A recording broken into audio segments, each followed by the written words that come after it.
बाबा जी की प्यारी साथ संगत जी, आज जो मैं आपको बताने जा रही हूँ उससे पहले अगर आपने हमारा चैनल लाइक, शेयर, फॉलो और सब्सक्राइब नहीं किया है तो जरूर कर लें जी। साथ में बेल आइकन भी जरूर प्रेस करें जी, जिससे आपको बाबा जी की प्यारी प्यारी बातें पता चल सके। मैं आपको एक बहुत ही प्यारी सी घटना बताती हूँ, क्योंकि ये घटना सुनकर सारी संगत खुद को इतना खुश नसीब समझेगी और इस घटना से आप खुद को कनेक्ट कर पाएंगे उस परमात्मा के साथ। बाबा जी से प्यार और विश्वास इतना बढ़ जाएगा कि हम कितने किस्मत वाले हैं कि बाबा जी बड़े प्यार से हम बच्चों से मिलने आते हैं। वो कहते हैं ना, बाबा जी आपके पास हमारे लिए तो खजाना ही खजाना है और हमारे पास आपके लिए सिर्फ और सिर्फ शुक्राना है। तो घटना ये है कि एक बार एक व्यक्ति था जो मृत्यु से पहले अपने बेटे को बुलाता है और उसको सोने, चांदी और हीरे जवाहरात से भरी तिजोरी देकर कहता है कि बेटा, जब भी ये तिजोरी खत्म होने लगे या खत्म हो जाए तो मैं एक मंत्र या प्रार्थना देता हूँ। उस प्रार्थना को दोहराने से इसका धन भरना शुरू हो जाएगा। फिर उस व्यक्ति ने 4 शब्दों की प्रार्थना बताई और उसके बाद वो गुजर गया। अब बेटा हीरे जवाहरात और सिक्के लेकर बहुत खुश था और अच्छी तरह खर्च करने में लग गया, क्योंकि वो तिजोरी बहुत ज्यादा बड़ी थी। तो उस तिजोरी को खाली होने में बहुत साल लग गए। अब इतने साल में तो वैसे ही इंसान बहुत सारी बातें भूल जाता है, तो इतने साल तक तो वो प्रार्थना भी भूल चुका था। पर उसको ये याद रह गया था कि कोई 4 शब्द की प्रार्थना थी जिससे तिजोरी फिर भरने लगेगी।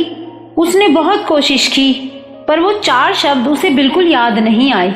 आखिरकार उसने लोगों से पूछना शुरू किया। कभी पड़ोसियों से पूछता कि आपको कोई 4 शब्द की प्रार्थना पता है जिससे मेरा धन बढ़ने लगे।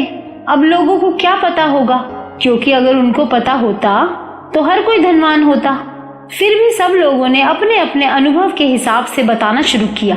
एक व्यक्ति ने बताया, तुम 4 शब्द की प्रार्थना बोलो, ईश्वर मेरी मदद करो।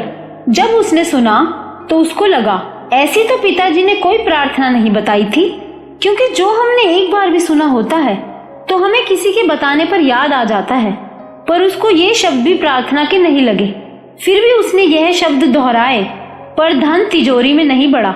वो बहुत दुखी हुआ। फिर वो ब्राह्मण के पास गया तो ब्राह्मण ने उसे 4 शब्द की प्रार्थना बताई कि ऐसा बोलो, ईश्वर तुम महान हो।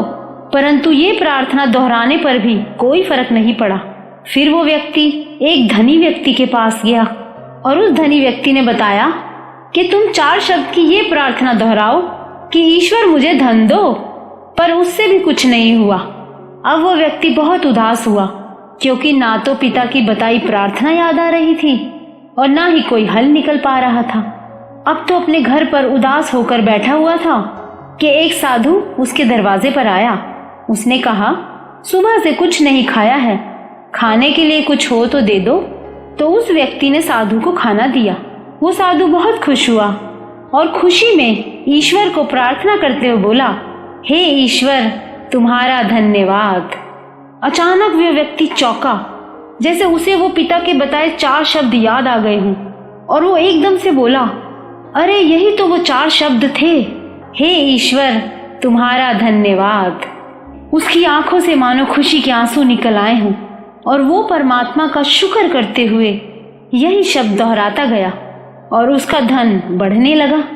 यह तो एक दंत कथा है, पर सच्चाई में अमल करके तो देखो, उस परमात्मा को शुक्र करके तो देखो। सबसे बड़ी अरदास, सबसे बड़ी प्रार्थना कोई और हो ही नहीं सकती कि मालिक तेरा शुक्र है। हमें हर बात के लिए परमात्मा से शुक्र करना चाहिए। सबसे पहला शुक्र कि बाबा जी आप हमें मिले, नहीं तो असी रुल जाना सी।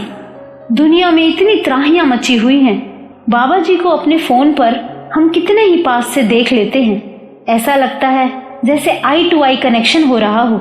उनसे बातें करके तो देखो, जवाब इतनी जल्दी मिलेगा जितनी जल्दी एक पलक झपकती है। ये तो प्यार और विश्वास का रिश्ता है, मेरा सोना सतगुरु। सच कहें तो बहुत तरस आता है उन लोगों को देखकर जो कहते हैं कि परमात्मा कुछ होता ही नहीं, क्योंकि हम किसी को समझा नहीं सकते और जबरदस्ती समझाना भी नहीं चाहिए। बाबा जी को जिसको खींचना होता है उसको खींच ही लेते हैं, और जिसको मालिक ने खींच लिया तो उसका कोई क्या बिगाड़ सकता है। सारी संगत खुद को बहुत सुरक्षित महसूस करें जी, क्योंकि परमात्मा धरती पर ही है हमारे प्यारे बाबा जी, हमारे शहंशाह बाबा जी के रूप में। बाबा जी अपनी मेहर सब पर बनाए रखना। हम गुनाहगार हैं, तुसी बख्शनहार हो, बख्श देना मालिक, बख्श देना। तो बाबा जी की प्यारी साथ संगत जी, अगर आपको ये वीडियो अच्छा लगा हो तो लाइक जरूर करना जी, और इस वीडियो को ज्यादा से ज्यादा शेयर करना, जिससे बाबा जी की प्यारी संगत में कोई भी परेशानी से गुजर रहा हो तो उन सबको हिम्मत मिल सके। शेयर, फॉलो और सब्सक्राइब भी जरूर करना।